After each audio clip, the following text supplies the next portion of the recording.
Assalamualaikum warahmatullahi wabarakatuh.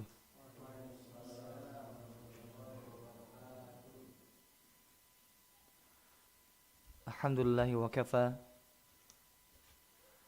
Wassalatu wassalamu ala nabi mustafa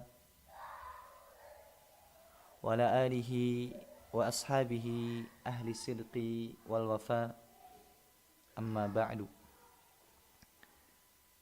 Jemaah ma'asyiral muslimin rahimakumullah.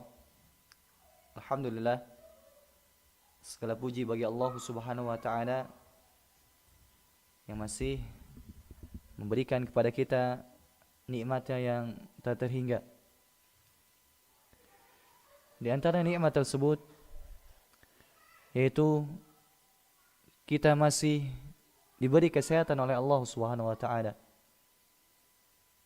Masih diberi keamanan oleh Allah Subhanahu wa taala. Begitupun kita masih diberi makanan untuk hari ini. Tiga hal ini adalah nikmat yang sangat besar, yang mana jika terkumpul pada seorang hamba nikmat tiga ini, maka seolah terkumpul padanya nikmat-nikmat dunia. Yang pertama, nikmat kesehatan. Ketika seorang mempunyai berbagai macam nikmat, akan tapi luput darinya kesehatan, maka nikmat-nikmat tersebut seolah tidak ada. Dia misalkan kaya raya, dia punya harta begitu banyak, akan tapi disebabkan sakit yang menimpa dia, dia tidak bisa menikmati harta tersebut. Begitupun dia misalkan punya istri yang sangat cantik, akan tapi disebabkan dia sakit, jangankan lihat istri, mungkin untuk mengurus dirinya saja sulit dia. Karena nikmat yang berkaitan dengan badan kita luar biasa. Sehat itu nikmat yang sangat luar biasa. Bahkan para ulama menyebutkan bahwasanya nikmat kesehatan itu ibarat mahkota yang hanya orang sakit saja yang bisa lihat. Subhanallah. Jadi yang namanya nikmat kesehatan itu diibaratkan mahkota yang hanya bisa lihat orang yang sakit. Adapun orang yang sehat dia tidak bisa lihat. Kenapa? Dia sudah merasa, oh saya sehat. Dia merasa bahwasanya kesehatan yang ada pada tubuh dia itu ya seolah-olah biasa saja. Padahal wallahi itu nikmat yang sangat besar. Orang yang kurang sehat badannya, jangankan aktivitas duniawi, masalah agama saja terasa berat. Dia untuk berjalan ke masjid mungkin terasa berat. Kenapa? Kakinya mungkin sulit untuk melangkah, lemas ya. Nah kita, alhamdulillah, Allah berikan kesehatan. Gunakan kesehatan tersebut untuk taat kepada Allah Subhanahu wa taala. Gunakan kesehatan kita untuk taat kepada Allah Subhanahu wa taala. Nah, salah satu wasiat Nabi kita Muhammad sallallahu alaihi wasallam yaitu igtanim khamsan qabla khamsin. Manfaatkan 5 perkara sebelum 5 perkara. Itu salah satunya adalah sihataka qabla saqamik. Sehat engkau sebelum datang rasa sakitmu. Karena yang namanya hidup ini polanya seperti itu. Terkadang sehat, kemudian ada kalanya sakit. Ini apa pertama? Nikmat pertama yang hendaknya kita syukuri, yaitu nikmat sehat. Kemudian tidak kalah penting juga nikmat yang berkaitan dengan keamanan. Alhamdulillah negeri kita, semua Allah Subhanahu wa taala jaga. Nikmat sekali kita bisa beribadah tenang, tidak ada kerusuhan, tidak ada peperangan, tidak ada kekacauan. Nikmat yang sangat besar, yang mungkin nikmat ini akan terasa ketika na'udzubillahi min dzalik nikmat tersebut hilang. Coba di negeri-negeri kaum muslimin yang keamanannya kurang, jangankan misalkan untuk mencari ma'isyah, mencari penghasilan, untuk datang ke masjid saja takut. Kenapa? Bom di sana sini, kerusakan di sana sini. Ini pun hendaknya kita jaga nikmat keamanan. Bahkan cukuplah besarnya nikmat keamanan. Allah Subhanahu wa taala mengabadikan doa Nabi Ibrahim alaihissalam, berdoa kepada Allah terkait keamanan. Rabbi ja'al hadzal balada aminan wajnubni wa baniya an na'budal asnam. Yang artinya, kata Nabi Ibrahim alaihissalam berdoa kepada Allah Subhanahu wa taala,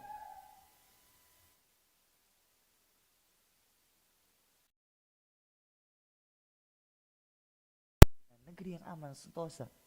Tidak ada kerusuhan, tidak ada kekacauan. Kemudian lihat, perhatikan doa setelahnya. Wajnubni wa baniya an na'budal asnam. Jauhkan aku dan keturunanku dari menyembah berhala. Subhanallah. Nabi Ibrahim berdoa kepada Allah Subhanahu wa taala terkait keamanan, digandengkan dengan tauhid. Digandengkan dengan berbuat atau digandengkan dengan sesuatu yang bertentangan dengan tauhid, yaitu berbuat syirik. Rabbi junubni wa baniya an na'budal asnam. Jauhkan diriku dan keluargaku dari menyembah berhala. Dan tidaklah Nabi Ibrahim alaihissalam menggandengkan antara doa dijauhkan dari kesyirikan serta meminta keamanan kecuali pentingnya dua perkara ini. Pentingnya terkait tauhid, terkait ibadah, dan terkait keamanan. Begitupun di ayat lain yang tadi surat Ibrahim, di surah Al-Baqarah disebutkan, Rabbij'al hadza baladan aminan warzuq ahlahu minas samarati man amana billahi wal yawmil akhir. Ya Allah, jadikan negeri ini negeri yang aman, kemudian berilah penduduknya rizki berupa buah-buahan, penduduknya yang beriman. Lihat, Nabi Ibrahim alaihissalam berdoa dalam ayat ini digandengkan antara keamanan dengan rizki. Ini sesuatu yang sangat besar manfaatnya untuk seorang hamba. Kemudian nikmat ketiga yang hendaknya kita perhatikan, hendaknya kita syukuri, yaitu kita masih bisa makan pada hari ini. Mungkin di luar sana ada orang-orang yang kelaparan, bahkan untuk makan saja sulit. Dia mencari ke sana kemari, tidak dapat. Tapi alhamdulillah, jangankan untuk hari ini, mungkin stok beras kita sebulan ke depan masih ada. Bahkan mungkin sebagian orang masih ada untuk bertahun-tahun ke depan. Ini nikmat sangat besar. Kapan terkumpul pada seorang tiga hal ini? Yang pertama, nikmat sehat. Kemudian dia nikmat aman, kemudian dia ada makanan untuk hari itu, maka kata Rasulullah SAW, seolah-olah dunia berada di tangannya. Man asbaha minkum mu'afan fi jasadi. Barang siapa di antara kalian yang pagi harinya itu sehat badannya, kemudian aminan fi sirbi, dia aman badannya, lingkungannya aman. Kemudian yang ketiga, wa indahu qutu yaumih, dia ada makanan untuk hari itu, maka faka'annama hizat lahu dunya, seolah-olah dunia di tangan dia, berada di kaki dia. Kenapa? Dunia ini tidak terlepas nikmatnya dari tiga hal ini. Nikmat kesehatan, nikmat keamanan, kemudian nikmat makanan. Yang hendak kita bersyukur kepada Allah SWT terkait hal ini dan nikmat-nikmat lainnya. Jemaah masyaallah muslimin rahimakumullah. Insyaallah pada malam hari ini kita akan mempelajari bersama terkait hukum meratapi mayit serta berkabung.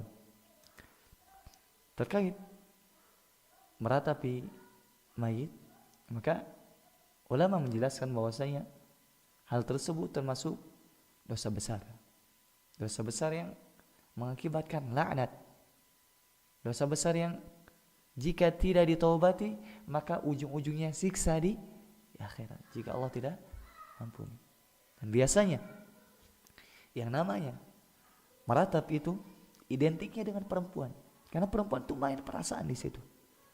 Dan kita seorang laki-laki hendaknya mendidik mereka. Betul, di sisi lain ada perasaan yang diperbolehkan terkait perempuan itu, akan tetapi terkait niyaha, yaitu terkait meratapi mayit, maka tidak diperbolehkan secara syariat.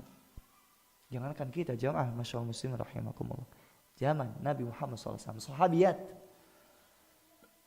yaitu perempuan-perempuan yang beriman kepada Nabi Muhammad SAW bertemu dengan beliau alaihi salatu wassalam. Salah satu isi baiat, janji setia para sahabiat kepada Nabi kita Muhammad SAW adalah tidak meratap.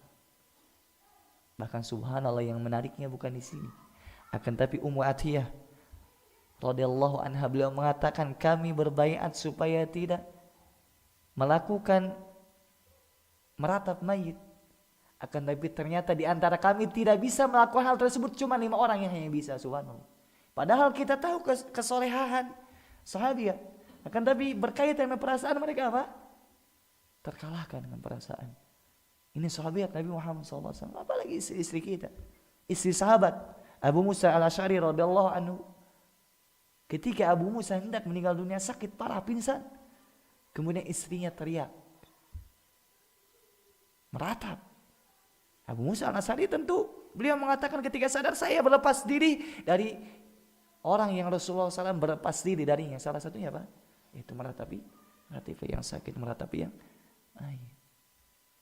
Dan ini sesuatu yang perlu kita biasakan kepada keluarga kita, kepada istri-istri kita.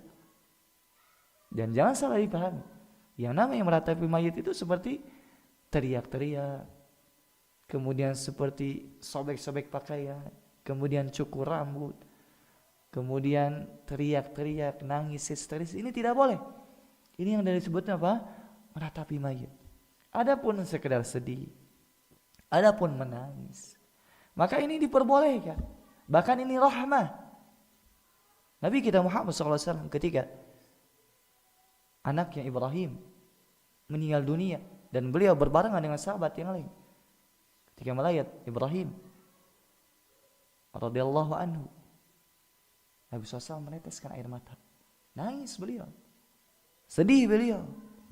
Bahkan para sahabatnya di antaranya Abdurrahman bin Auf, beliau mengatakan, ya Rasul, apa ini? Engkau menangis. Kata Nabi Muhammad SAW, ya Ibn Auf, innaha rahmah. Wahai Ibn Auf, ini rahmah. Seorang menangis karena keluarganya meninggal dunia, sedih, ini rahmah yang Allah tanamkan kepada hati seorang hamba. Kata Nabi SAW, innal aina tahzan atau tadma, innal aina tadma. Sesungguhnya mata ini menangis. Wal qalba yahzan. Nah, hati ini sedih. Betul. Siapa yang tidak sedih ketika anaknya meninggal dunia? Siapa yang tidak menangis ketika anaknya meninggal dunia? Akan tapi kata Nabi SAW, la naqulu illa ma yardha rabbuna. Dan kami tidak mengatakan kecuali sesuatu yang Allah ridhoi. Artinya meskipun sedih, meskipun menangis, jangan sampai keluar kata-kata yang dapat memurkai Allah Subhanahu wa taala. Apalagi sampai mencela takdir. Karena subhanallah, orang yang ketika kena musibah, di antaranya yang meninggal dunia, orang yang ia cintai, dia justru malah menyalahkan takdir, tidak terima, meraung-raung, meratapi mayit, maka dia ruginya double. Sudah merugi dia ditinggalkan orang yang ia cintai. Kemudian yang kedua, rugi disebabkan dapat dosa, tidak dapat pahala. Ada pun orang yang dia sedih, dia menangis, akan tetapi di sisi lain dia berharap kepada Allah Subhanahu wa taala pahala yang sangat besar, maka ruginya cuma di dunia saja, ruginya cuma sesaat saja. Ya betul, hati sedih, air mata menetes. Akan tapi di sisi lain dia berharap besar kepada Allah Subhanahu wa taala. Dia berharap apa-apa yang menimpa dia dari musibah, dari kesakitan, dia berharap besar kepada Allah Rabbul Alamin. Dan ketika orang seperti ini, pahalanya luar biasa. Innama yuwaffas sabiruna ajrahum bighairi hisab. Hanya saja orang yang mendapatkan ganjaran yang tidak terhingga adalah orang-orang yang sabar. Ya, orang yang sabar itu pahalanya luar biasa, tidak terhingga. Sebagaimana sabar itu tidak terhingga, maka pahalanya pun tidak terhingga. Jadi tidak ada yang namanya sabar itu batasan, tidak ada. Sabar itu terus menerus, sebabkan pahalanya terus menerus. Ini perlu kita biasakan. Ini sesuatu yang perlu kita latih. Perlu kita ingat bahwasanya kita semua, hai keluarga yang kita cintai, siapapun orangnya pasti menuju Allah, pasti meninggal dunia. Lambat laun, kapanpun itu waktunya. Ketika sudah tiba ajalnya, tidak bisa dimajukan sesaat, tidak bisa dimundurkan. Idza jaa ajaluhum la yastakhiruna sa'atan wa la yastaqdimun. Ketika sudah tiba ajalnya, maka tidak bisa dimajukan, tidak bisa dimundurkan, sudah. Terkadang kita sudah tahu iman kepada takdir, tapi untuk tatbik, untuk prakteknya terasa sulit dan perlu dilatih. Minimal hati kita itu nerima apa yang Allah takdirkan kepada kita. Minimal lisan ini tahan, jangan sampai berucap sesuatu yang Allah murkai. Karena derajat sabar itu derajat yang paling ringan ketika kita kena musibah.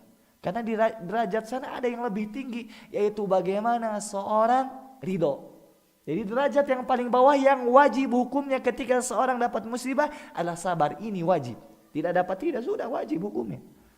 Adapun setelahnya yaitu dia ridho terhadap apa yang Allah takdirkan, ini derajatnya lebih tinggi. Ini mustahab, dianjurkan. Bagaimana ketika seorang ditimpa sesuatu yang sedih, bukan hanya sekedar sabar, dia ridho terhadap putusan Allah Subhanahu wa taala. Tapi siapa yang di antara kita seperti ini? Minimal yang paling bawahnya sabar. Bahkan menakjubkan ada sebagian yang sampai derajat lebih tinggi lagi dari hanya sekedar ridho, yaitu dia syukur. Subhanallah. Seorang ketika dapat musibah, syukur dia. Diriwayatkan dari Fudail bin Iyad rahimahullah ta'ala, seorang tabi'ut tabi'in yang mulia, seorang ahli zuhud, ahli ibadah, bahkan disebut apa? Ahli ibadahnya Haramain, karena saking luar biasa ibadah beliau. Diriwayatkan ketika ahli anak beliau meninggal dunia, justru beliau bahagia. Kenapa? Ketika ditanya, bagaimana saya tidak bahagia? Sedangkan Allah menjanjikan kepada saya 3 pahala. Yang pertama, dia mendapatkan rahmat dari Allah. Yang kedua, mendapatkan salawat dari Allah. Kemudian yang ketiga, dia dapat hidayah. Subhanallah, orang yang kena musibah dapat 3 ini. Disebabkan apa? Dia bersyukur kepada Allah Subhanahu wa taala. Dia menerima apa yang Allah takdirkan kepada dia. Qalu inna lillahi wa inna ilaihi raji'un. Ulaika 'alaihim shalawatun min rabbihim wa rahmah wa ulaika humul muhtadun. Orang-orang yang ketika dapat musibah itu dia mengatakan inna lillahi wa inna ilaihi raji'un. Kami itu milik Allah. Kita semua milik Allah. Kita akan kembali kepada Allah. Lambat laun kita akan kembali kepada Allah. Bahkan yang namanya hidup ini proses perjalanan kita menuju Allah. Semakin kita bertambah umur, semakin dekat dengan Allah Subhanahu wa taala. Oleh karenanya berbekalah. Berbekalah karena suatu saat pasti kita akan menghadap Allah Rabbul Alamin. Dan beruntunglah bagi orang yang ketika mungkin saudaranya ada yang meninggal dunia, dia berharap besar kepada Allah Subhanahu wa taala. Dia mengatakan inna lillahi wa inna ilaihi raji'un. Kami ini milik Allah. Silakan Allah, engkau berbuat apapun yang engkau kehendaki kepada diri kami, asalkan engkau ridho, silakan ya Allah. Maka bagi orang yang seperti ini, Allah menjanjikan 3 hal. Yang pertama, salawat, kebaikan. Kemudian rahmat, dirahmati oleh Allah Subhanahu wa taala.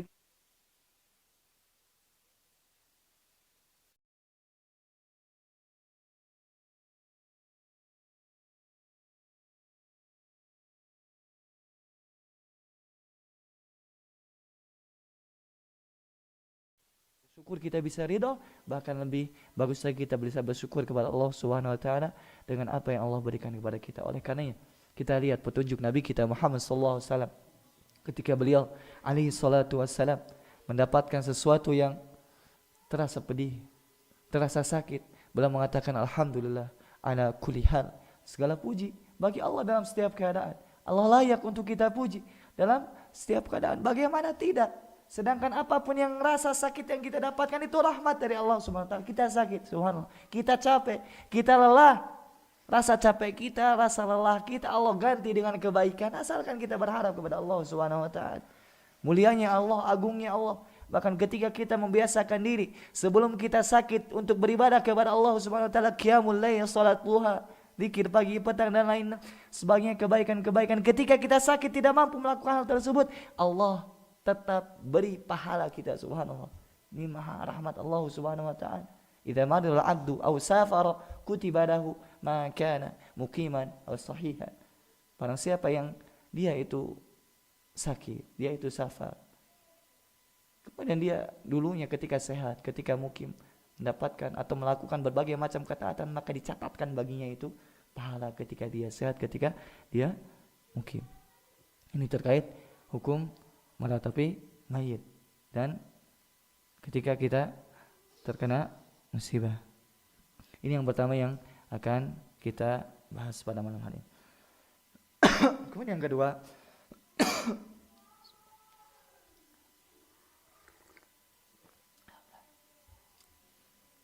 itu terkait berkabung.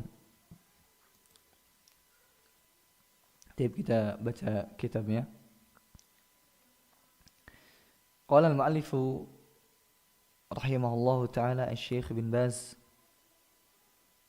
beliau berkata, hadi asyara, pembelajaran ke-11, la yajuzu lil mar'ati al-ihdadu ala mayyitin akthara min 3 ayyam illa ala zawjiha. Pelajaran yang ke-11, tidak boleh bagi perempuan berkabung, bersedih dengan cara meninggalkan hal-hal tertentu. Nanti kita bahas apa saja yang dilakukan oleh orang yang berkabung atau wanita yang berkabung. Tidak boleh bagi perempuan berkabung atas mayit melebihi 3 hari, kecuali atas suaminya. فإنه يجب عليها أن تحد عليه 4 أشهر وعشرا. Karena perempuan ketika ditinggal mati oleh suaminya, maka wajib baginya berkabung 4 bulan 10 hari. Hukumnya wajib. Adapun berkabung untuk selain suami, maka hukumnya boleh. Ya, bisa dibedakan antara hukumnya wajib dan boleh. Ya, dalam bab ini penulis rahimahullah ta'ala menyebutkan terkait berkabung ada 2 kondisi. Pertama, wanita yang ditinggal mati selain suaminya, seperti kerabatnya, ayahnya, kemudian anaknya, kemudian saudaranya, boleh berkabung, yaitu maksimal 3 hari.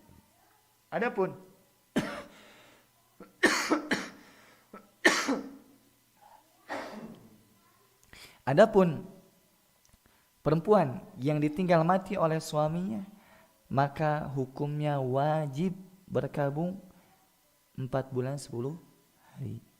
Illa an takuna hamilan fa ila wad'il hamli.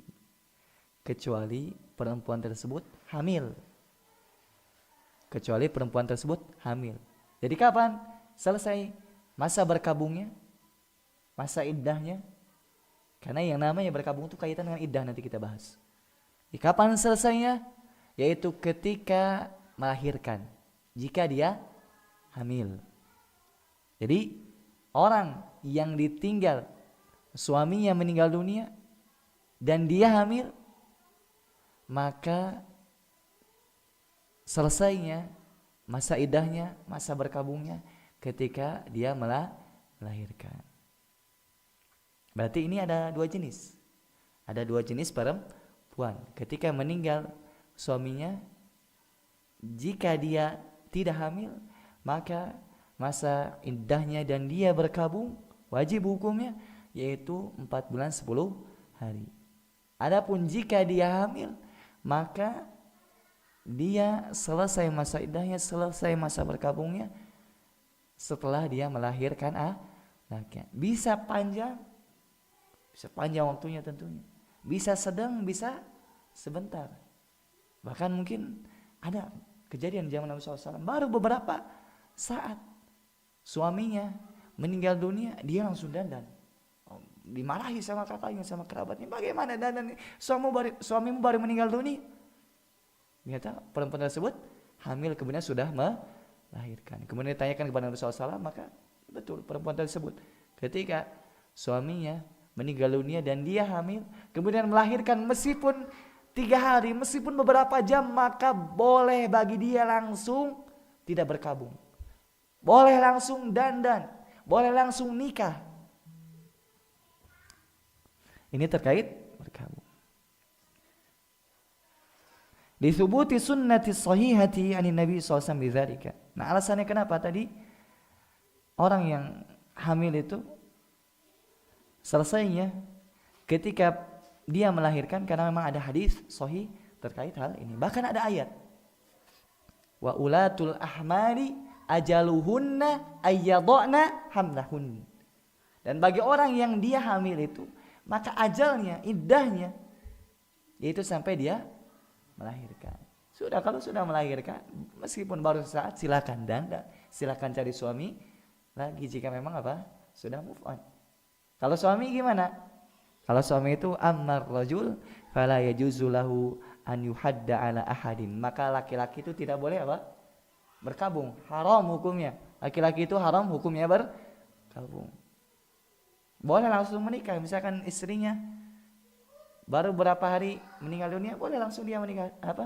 Menikah. Bahkan misalkan selesai menguburkan istrinya, boleh langsung menikah. Boleh. Hukumnya boleh. Jadi dusta ya, namanya itu sehidup semati ya. Saya cinta kamu sehidup semati, dusta ya. Kalau udah meninggal dunia, sudah selesai. Hartanya diambil, kemudian dia nikah lagi. Subhanallah. Boleh tidak? Boleh, halal. Allah musta'an. Adapun laki-laki maka tidak boleh bagi dia berkabung minal aqarib au ghairihim, siapapun, baik yang matinya itu kerabat atau selainnya. Kemudian Syekh Abdul Razak radhiyallahu taala memberikan syarah terkait perkataan penulis rahimahullah taala, yuradu bi ihdadil mar'ati khamsatu asya. Yang dimaksud dengan berkabung itu ada 5 hal. Jadi yang namanya berkabung itu nanti ada 5 hal yang mesti dilakukan oleh seorang istri atau tidak boleh dilakukan oleh seorang istri. Yang pertama, al-baqa'u fi manziliha alladhi tuwfiya zawjuha wa hiya fihi mahma amkanaha dzalik. Yang pertama, hukum bagi perempuan yang berkabung yaitu tetap di rumahnya. Di rumah siapa? Di rumah yang mana mati suaminya. Misalkan suaminya mati di rumah dia sudah punya rumah, misalkan ya dia berkabungnya di situ. Kalau matinya misalkan di rumah mertuanya, ya dia tinggal di situ. Kalau dikontrakan ya sama. Dia tinggal menetap di mana suaminya meninggal dunia. Akan tapi dengan catatan apa? Wahya fihi mahma amkanha dzalik. Jika kondisinya memungkinkan. Contoh yang tidak memungkinkan apa? Misalkan suami istri, dia merantau ke Pulau Jawa sana, keluar Pulau Jawa misalkan. Kemudian suaminya meninggal di sana. Kemudian suaminya ternyata dikuburkan di kampung halaman, ya tentu apa?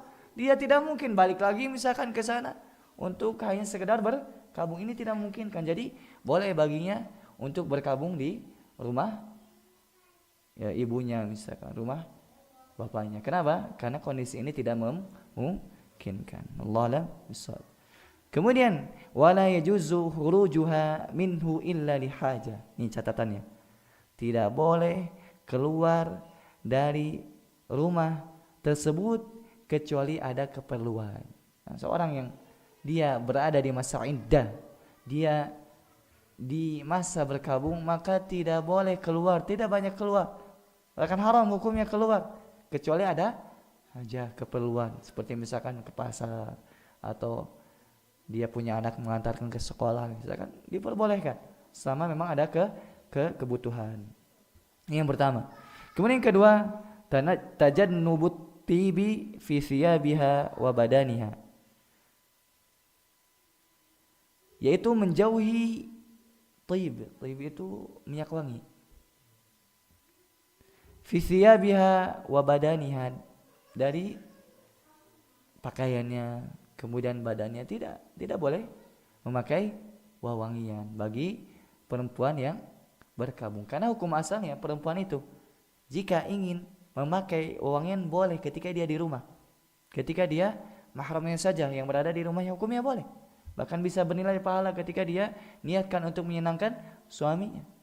Dan tapi ketika masa berkabung, hukumnya haram perempuan untuk memakai parfum.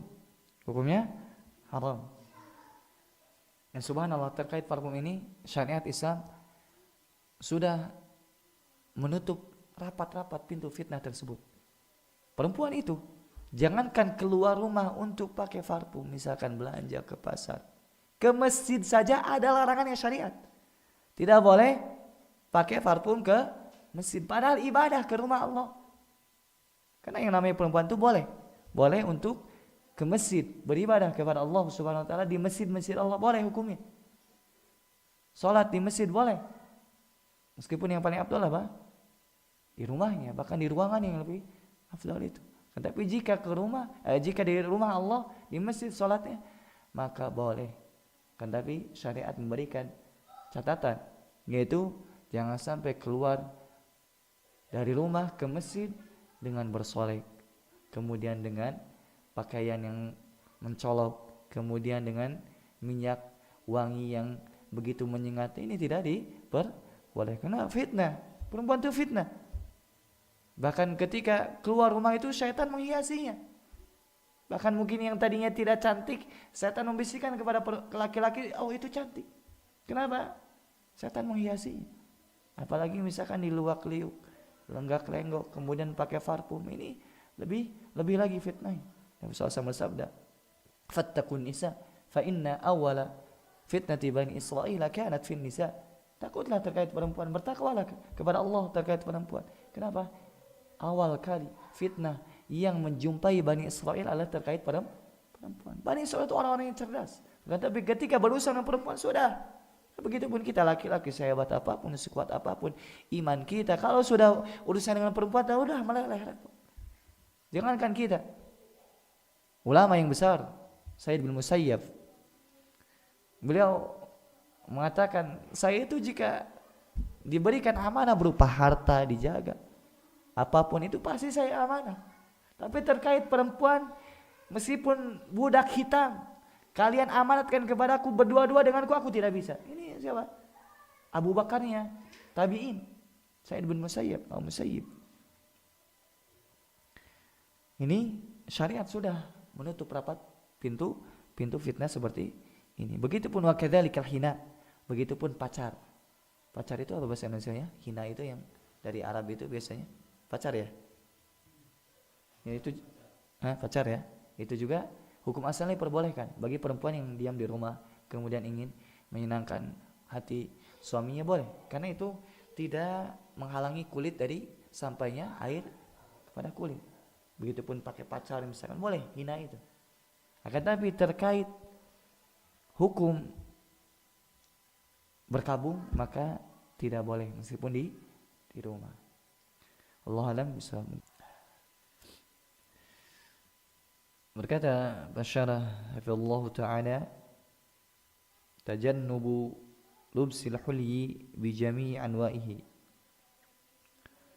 Poin yang ketiga yang hendaknya diperhatikan oleh orang-orang yang berkabung, yaitu menjauhi memakai perhiasan dengan segala jenisnya. Jadi orang yang berkabung, maka yang namanya perhiasan jauhkan darinya. Entah itu misalkan cincin ataupun gelang, adapun anting, begitupun gelang kaki dan lain sebagainya. Ketika hal tersebut termasuk perhiasan maka ditinggalkan. Kapan waktunya? Ya tadi sudah kita bahas. Jika dia tidak hamil maka waktunya 4 bulan 10 hari. Kenapa 4 bulan 10 hari? Karena memang di situ supaya rahim itu aman. Aman dari adanya bekas si suami yang meninggal dunia, sehingga ketika nanti dia menikah lagi maka rahimnya sudah bebas, sudah murni bagi suaminya yang baru, tidak ada campur baurnya dengan suaminya yang lama. Tapi jika dia hamil maka sesuai dengan keluar bayi yang ada di dalam perut dia, makanya dia menjauhi yang namanya perhiasan. Kemudian yang keempat, tajannubu lubsi malabisi zina, yaitu menjauhi pakaian yang berhias. Ketika misalkan seorang mengatakan ini pakaiannya untuk berhias, maka tinggalkan. Dan subhanallah, kita lihat yang namanya model baju perempuan ada 1000, mungkin bahkan lebih.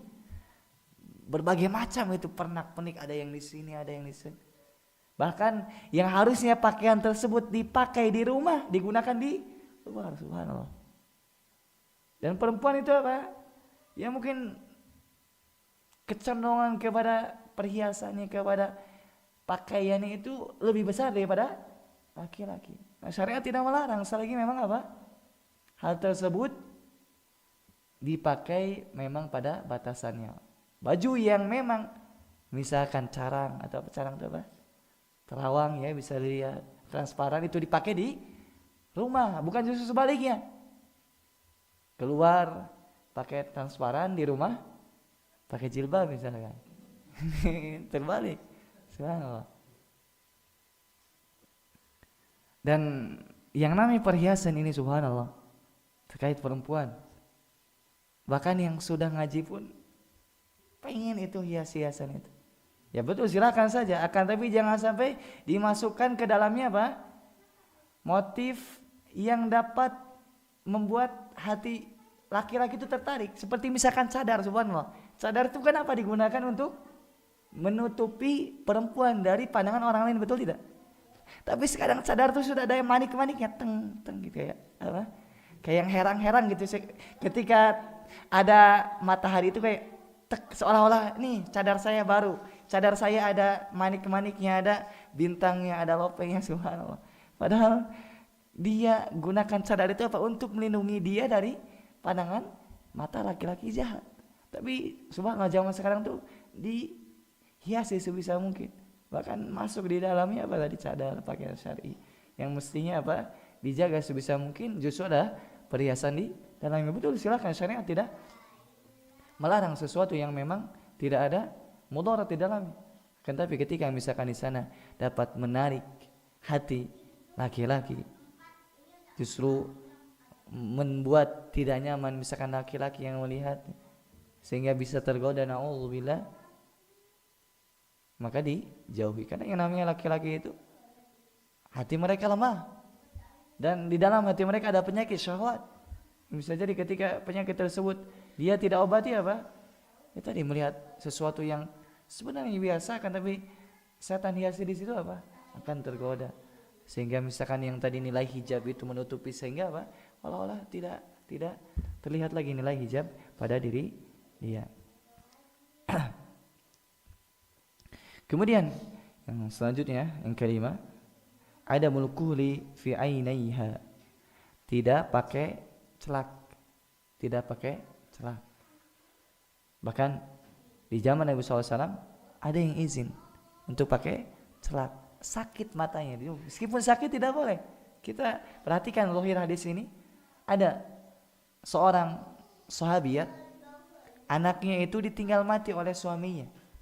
Nah bertanya kepada Nabi SAW, anaknya ini sakit mata, boleh tidak pakai celak? Kata Nabi SAW, tidak boleh. Izin sampai 3 kali tetap tidak boleh. Padahal subhanallah sakit, mau pakai celak. Kalau misalkan sakit zaman sekitar, alhamdulillah bisa pakai apa sekarang? Nah, tetes mata bisa pakai itu, tidak pakai celak misalkan. Kemudian Pensyarah Allah Ta'ala membawakan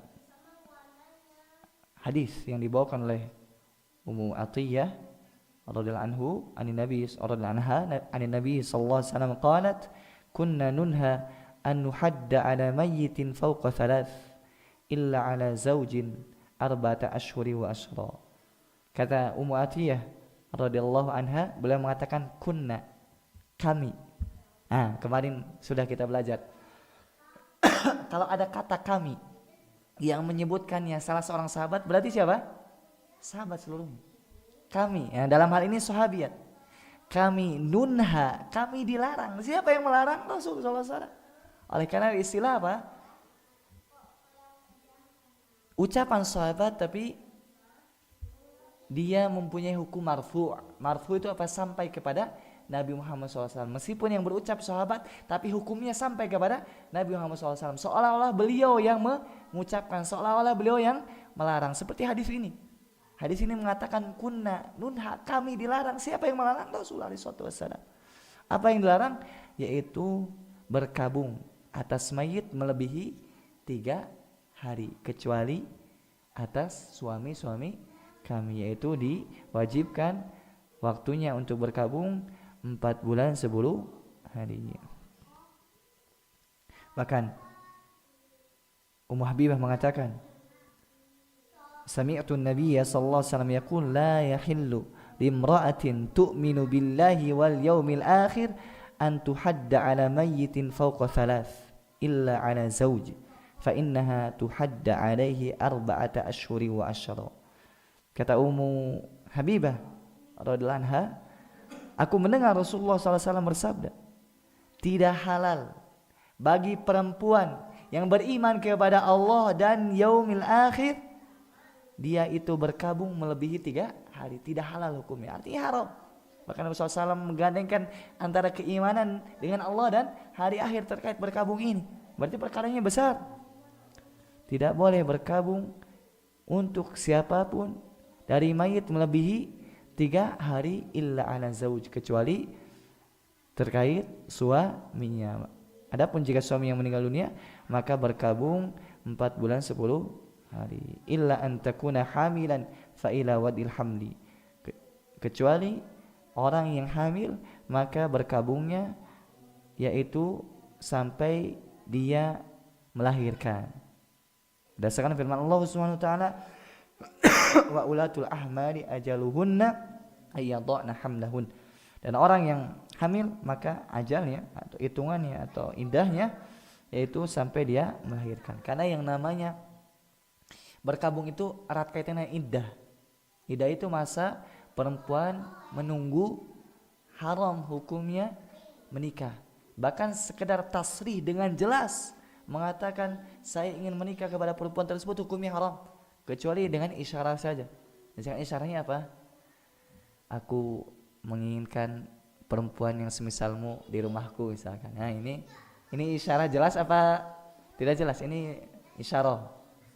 Ini isyarah yang apa? Diperbolehkan. Jelas ya? Tapi ini diperbolehkan oleh para ulama. Aku menginginkan wanita semisalmu misalkan. Ini boleh. Adapun misalkan nanti kalau sudah masa iddah nikah sama saya ya, yang ini enggak boleh. Ini jelas tasrih. Adapun isyarat seperti tadi maka diperbolehkan. Baik. Allah alam bisawab. Kita cukupkan sampai di sini terkait pembahasan kitab Syarhud Durusin Muhimmah di Amatil Ummah. Syarah pembelajaran penting bagi umat Islam. Adapun laki-laki tadi boleh tidak untuk berkabung? Tidak boleh, haram hukumnya. Laki. Barangkali ada pertanyaan sebelum kita tutup.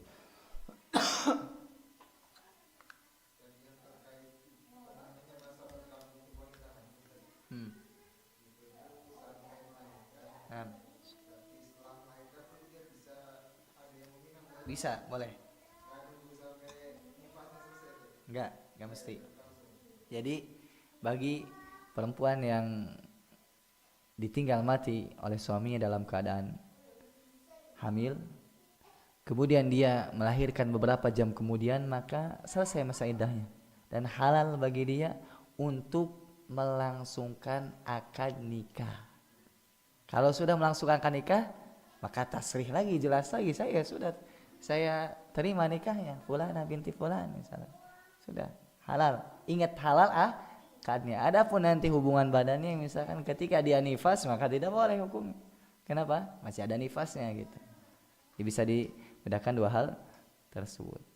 Dan ini hukum yang mesti kita patuhi, hukum yang Allah telah terapkan kepada hamba-hambanya. Bagi perempuan misalkan yang baru 1 bulan atau misalkan 4 bulan lah 4 bulan misalkan hamil kemudian meninggal suaminya, berarti nunggu berapa bulan itu? Kalau 9 bulan 5 bulan dia, ya wayahna harus apa, harus terima, karena ini sisi konsekuensi lamanya. Dan terkadang ada sisi konsekuensi apa, lebih cepatnya. Tadi misalkan baru beberapa jam dia sudah melahirkan, maka silahkan halal untuk menikah dengan suami lain, halal menikah dengan suami lainnya. Allah ada soal. Satu lagi barangkali.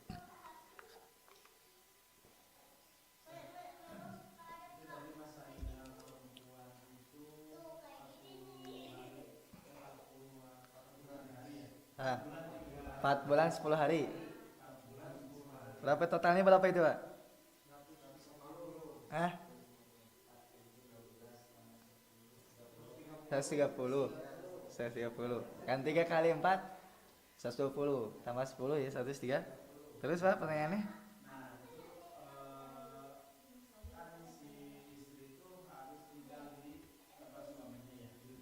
Di tempat suaminya meninggal dunia.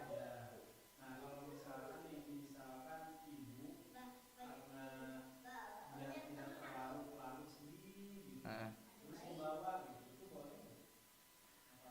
ya ahsan ya, jika memang memungkinkan untuk tetap tinggal di rumah suaminya, maka itu yang lebih utama. Kalau misalkan pengen ada nemani, ajak ininya, ibunya di rumah suami tersebut. Kecuali memang keadaannya mendesak seperti tadi, misalkan dia orang Bandung, kemudian merantau ke Sumatera misalkan, kemudian suaminya meninggal di sana dan dikuburkan di sana.